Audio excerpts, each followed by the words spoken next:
We'll switch out after 10 minutes. And that cupola was, one of the crewmen always rode up there. He could look down the length of the train, see what was going on, make sure there wasn't something falling off, a bad bearing, smoke, or fire, or something like that. Ice box over here where they kept the food. They would bring food with them. There's a stove over there to cook the food. It's got a full like a top on it. The day. In fact, originally it was a coal stove. This caboose came from the Pennsylvania Railroad. It was built in 1926. It was one of the first steel cabooses built in the United States. Up at that point, they were important. And in addition to that, we have a sink over there. You can see it there. A bathroom in here. Do not use it, it doesn't work. I think in those days the crew had to be a lot shorter.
I don't want to make this is our first trip of the year, so we're still getting the wrinkles out.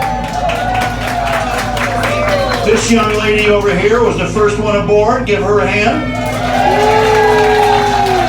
Notice that the boat didn't sink and it didn't roll over. And we have enough seats for everybody.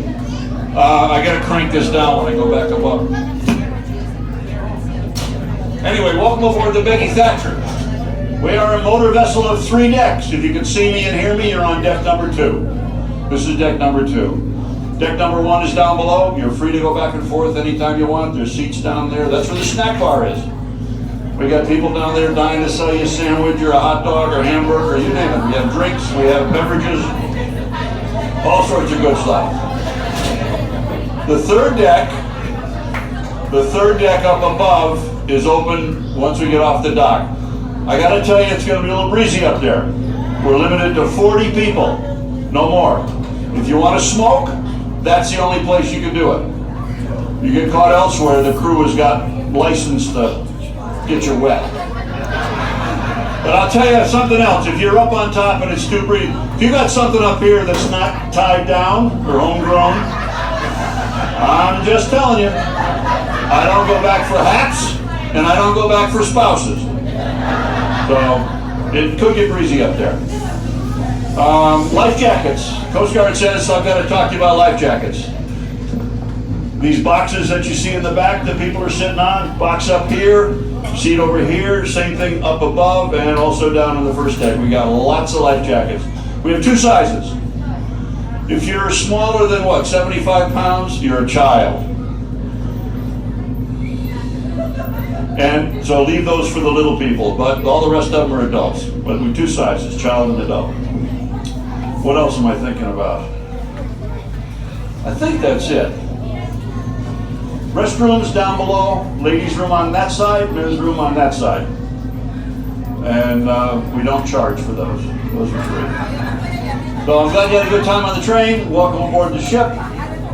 We've got a full crew today. If you have any questions, talk to the guys that say, ask me. Big button on their chest, ask me. I don't wear one because I don't have any answers. They do. Doug will give you a narration as we head out.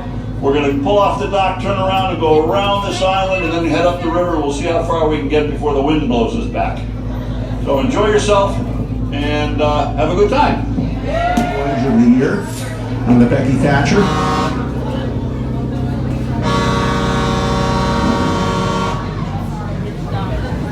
Now we're docked in the town of Deep River.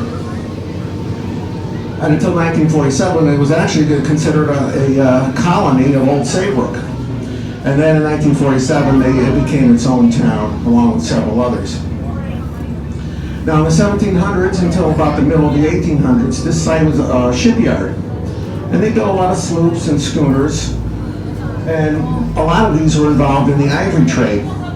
There were 2 factories in town that actually processed the ivory that came in. There was the Fivetreeguy Company. All right. Come on. Where's your brother? Oh, okay. There we go. Like I was saying, there was a lot of accidents happening in the river. There was one example that I was able to find. In 1876 was a school called Fivetreeguy. Ran the railroad into Bill Town. Later ran into another pier.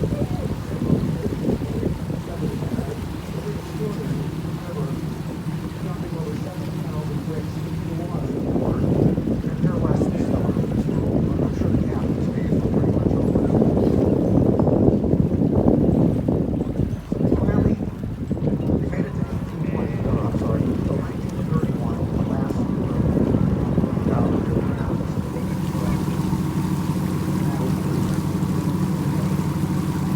now this channel we're in now is the old original steamboat channel. It's no longer maintained in the British style. And we're right behind one of these British ships.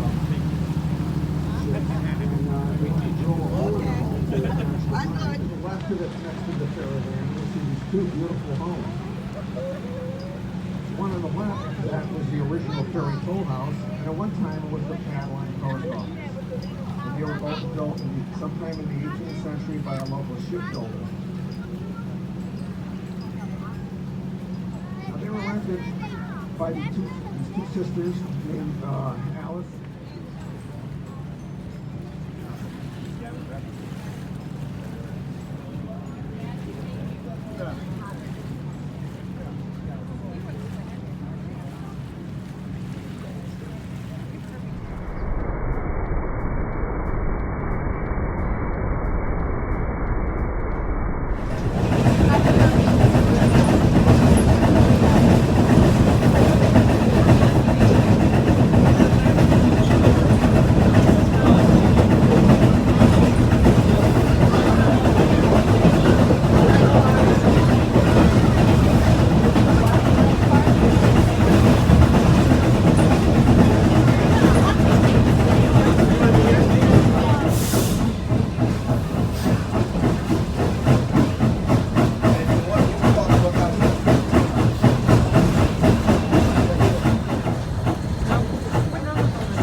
That's number 3025.